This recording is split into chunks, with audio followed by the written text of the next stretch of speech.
What a fantastic panel, no? Frighteningly fantastic, but really different dimensions of this interlinked and overlapping dimensions of the current crisis that we find ourselves in. I'm going to try to make some clear links between these different dimensions, very conscious of time, that we've all gone a couple of hours without coffee and that all of us are a bit hungry.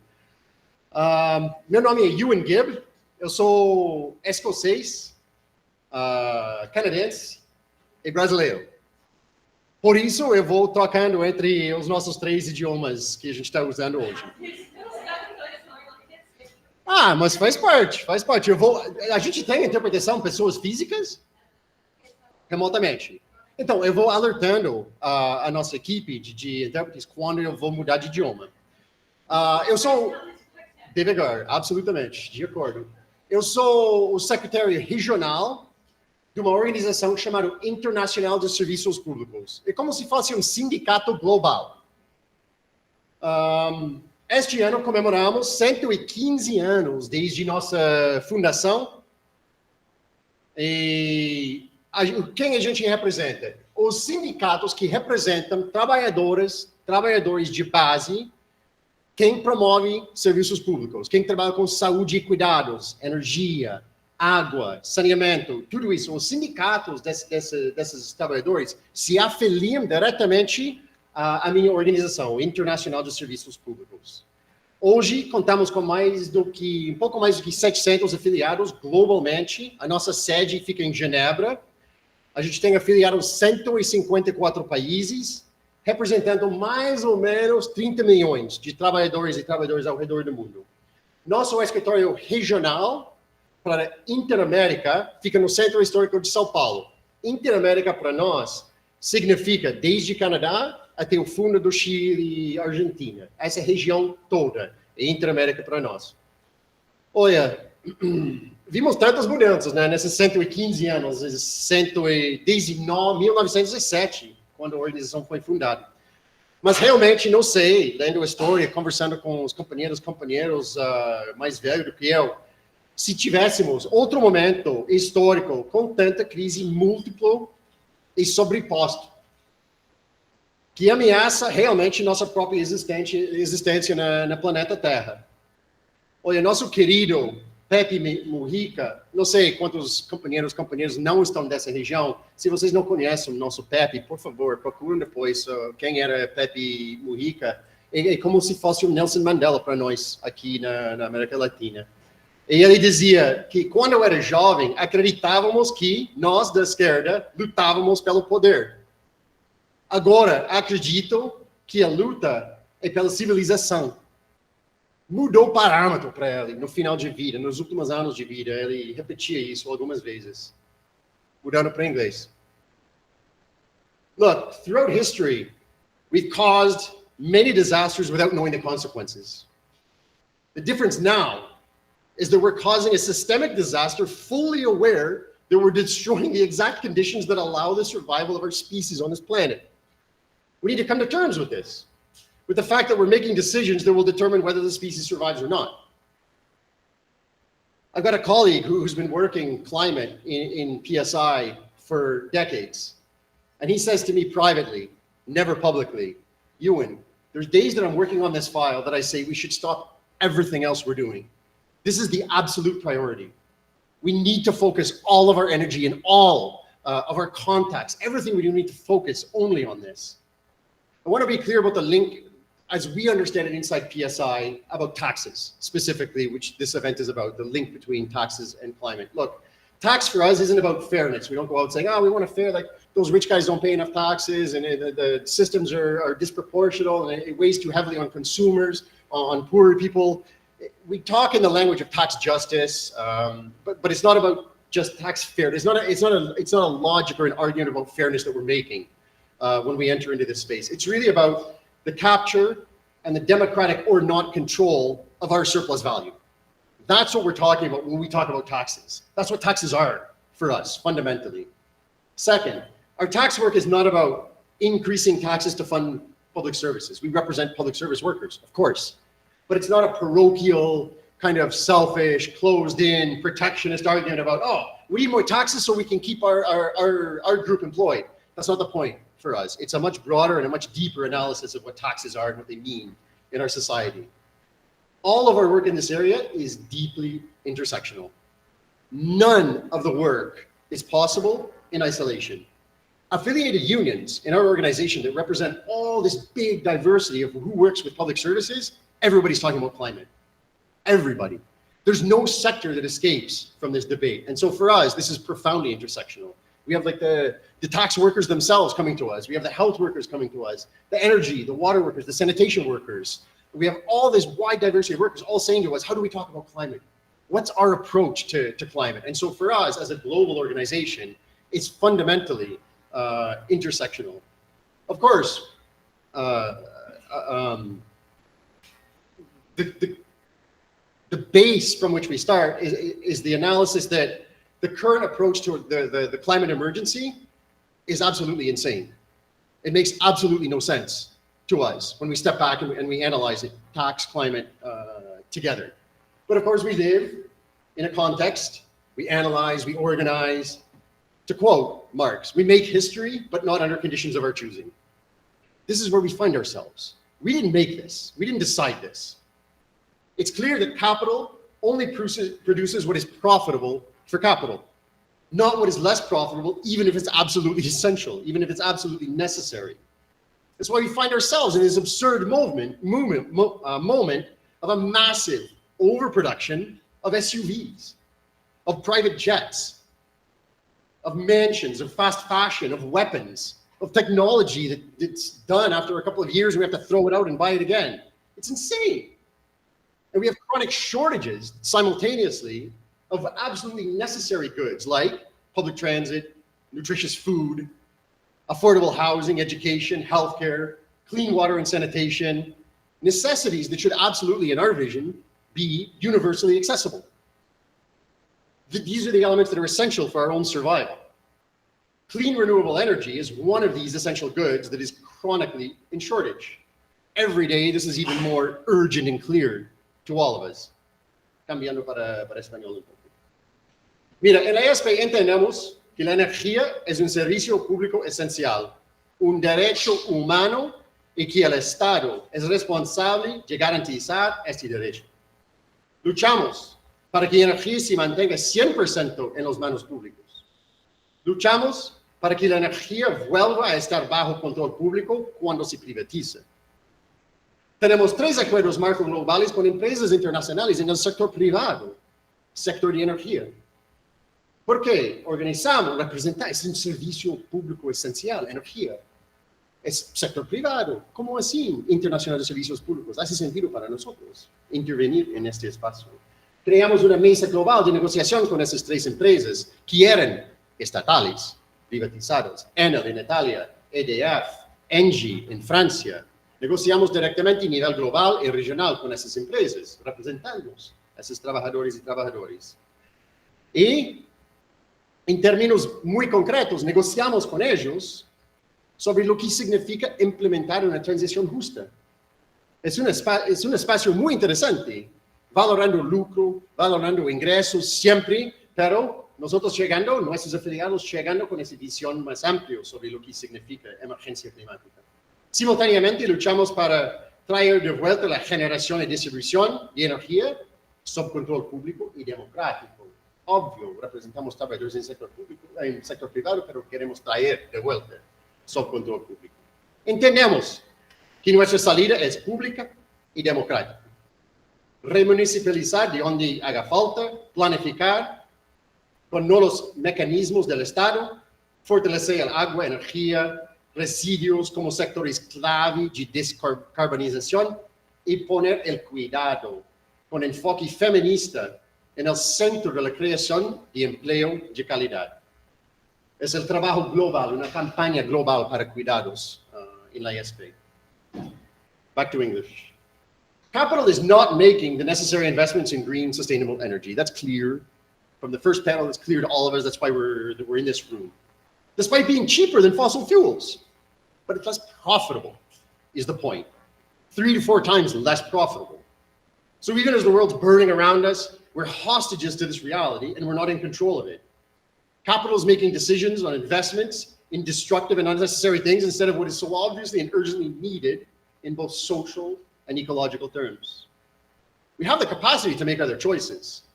We have the workers, the labor, the engineers, the factories, the expertise, the resources. I was a metalworker in the metalworkers union, a member of the metalworkers union in Canada for a lot of years. And when a factory was closing, we came up with this radical proposal to retool production in the factory, maintain employment, grow employment in the factory by producing sustainable vehicles for the public postal service. This is radical in the sense that it takes you out of the logic of unemployment, of capitalism. It builds a space separate from that, using public funds, using tax dollars for this. So here's the link directly in an intersectional way between tax and environment. Of course, it didn't advance. It was completely undermined.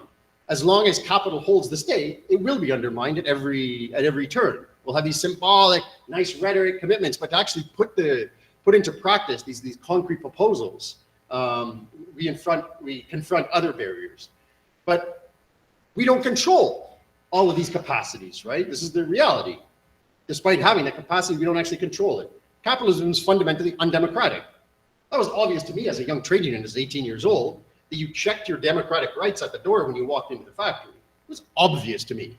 Okay, somebody else is telling me what to do the whole time. I don't have any say over what we're producing, how we're producing it, who we're producing it with, where it starts, where it ends. We don't have any control over that. You check your rights at the door. And we got into some real fights in the factory at the negotiating table, striking over the implementation of new technologies. That's capital's right to decide, right? And so when we made those incursions, that's where in the late 1990s and the early 2000s, that's where the limits of our power became very clear to everyone in that factory, not only to those that were more involved in these kinds of fights. Look, this is a social and a political question, really, right? It's not an economic question. It's not like a force of gravity. It's not a force of nature. It's decisions that we make collectively, together. It's space that we can test collectively. What we do with our time every single day, what we're producing and how it's produced. And absolutely no say over how the surplus of that labor gets used and gets distributed. This is this is the most undemocratic piece of this, right? In a certain way. Taxes are exactly about how much of that surplus is collected and then what we do with it. Do we make those decisions democratically, or are they made in boardrooms in the hands of very few people? Look, the antidote for me, for us in PSI to this crisis is more democracy. And look, it's obvious that the right has understood this. The extreme right has understood this profoundly. That they've understood that democracy in all of its varied expressions, from the workplace up to the multilateral global institutions, presents a real risk to their interests, which is why they actively undermine democracy at every single opportunity. And whether that means changing the borders between an electoral jurisdiction, or whether that means violating workers' right to organize into a union and collectively bargain, whether that means systematically undermining all forms of global governance and multilateralism, like the WHO, like the whole UN system, the World Health Organization, or the whole UN system, undermining all of these mechanisms at every single level. Both the production and this surplus should be organized to guarantee the provision of these key elements for our survival. We need to increase these public goods. That's what's being limited. We need to invest in what are democratically ratified priorities. It's not impossible. These are political questions, right? It can't be left in private hands. I think the clearest example of this for me on why it can't be left in private hands, it's no shortage, of course, the table's full of them, right, is BlackRock. BlackRock, this investment fund, one of the biggest in the world, made a public commitment. Yes, of course, we believe in a just transition and in green investments. Of course we believe in that. While they're also at the same time hiring their mercenary lawyers to avoid paying taxes, but they agreed to invest a proportion of their investments into a green transition. Very shortly afterwards, said, no, it's not nearly profitable enough. We're giving up on all those commitments. It's very clear that leaving capital in control means that a green transition is not going to happen. China's understood this, right? China's mobilized massive public finance for these big investments in new tech. And our strategy is just to stand around and wait for capital to save the world. It's insane, right? It's really insane, the approach to this, right? So a couple of very concrete examples coming towards the end here of the work that PSI, Public Services International, is doing, how we're organizing in this space to do what Mark said, to make history, not under conditions of our own choosing. Going back to Spanish a little bit. Por supuesto, intervenimos en los organismos multilaterales de gobernanza global, particularmente en los debates sobre justicia fiscal, tributario, por supuesto. Así es de donde nosotros proponemos, primero, condicionar toda inversión climática a trabajo decente, diálogo social y negociación colectiva. Dos, establecer cláusulas de transición justa en convenios sectoriales y planes de formación con enfoque de género. Tercero, crear mecanismos regionales de financiamiento con justicia fiscal y alivio de deuda. Mire el caso de Kenia que estábamos escuchando. Cuarto, ampliar protección social universal y sistemas de cuidados. Quinto, promover propiedad y gestión pública en sectores estratégicos. Sexto, incorporar a migrantes, pueblos indígenas, juventud, comunidad LGBTQ y más en cada política de transición. Y, por último, alinear índices con participación efectiva de los sindicatos, de quien representa a los trabajadores en ese sector. Encerrando en inglés. But look, closer to the ground, and more concretely for all of us, is SICTAR. Livy is from this organization that does research. This isn't research in an academic sense. This is activist research. PSI created this organization exactly to look at the choices that are made in the private sector, who controls the capital, and the impact of that on things like the climate emergency, on things like what resources do we have, who has democratic control over this surplus, our surplus, and how is it being used? So that's what SICTAR does. We had a huge and early win right after the creation of SICTAR in Australia, which was a private oil company in Australia that was refusing to negotiate in good faith with the union on the ground, on the petroleum stations in Australia. They were refusing. They said, no, we don't have any money. There's nothing on the bargaining table. They're not even going to bargain in good faith. They don't want to show them the books. So what did SICTAR do? They researched, where's the money? The employer is saying there's no money. So when you research it, there's actually no money. But why? Because they created a fake company in Delaware in the United States, which is a tax haven, lent money from Delaware to this private oil company in Australia. And so the private oil company in Australia was just paying back their debt. It's really similar to the model that Lydia shared with us. And so we don't have any money. We're not paying any taxes. We don't have any money. But all these billions of dollars are leaking out as payments to those that hold the bag, the capital. What we were able to provoke with SICTAR in Australia were Senate hearings, a public account taking and stock taking of this practice. They changed one law in Australia and brought hundreds of millions of dollars back into the public coffers in Australia as a result of this research. So it's a very clear example of how we're trying to potentialize research for activist purposes, always linked to the ground, to a worker's struggle. Another really clear case, which was Livy's first that she did here in Latin America, was the second biggest privatization in the history of Colombia, which was about the energy distribution system. And so when that was privatized, it was Brookfield, a Canadian company, again, private investment fund, which took it over, set up a fake company, lent money to the company, and then they're saying to our members, there's no money on the bargaining table. Who was the boss of Brookfield when this happened? Anybody? I know Levy knows. Anybody else? Who just got elected Prime Minister of Canada? Mark Carney was the head of Brookfield when this happened. So he goes right from Brookfield to the Prime Minister of Canada. And so this gives us a clear idea of what we're up against, right? Finally, I just want to highlight that we have worked very hard in the last couple of years on developing, as PSI, a public services vision as we get closer to COP. So what does it mean to think about financing public services? How does the tax work fit in a broader way to take advantage of this moment of COP when everybody's coming here and going to be talking about how we finance a real, legitimate, just transition. And to finish in Portuguese.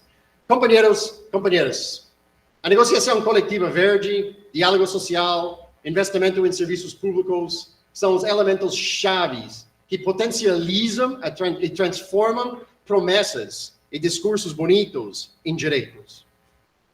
Nós organizamos para fortalecer as capacidades sindicais para influenciar o planejamento setorial, que garante proteção social, formalização e empregos de qualidade em cada investimento. Isso significa não deixar ninguém para trás. Porque transição justa não é um custo. É a única forma democrática de garantir direitos e de proteger o nosso próprio planeta.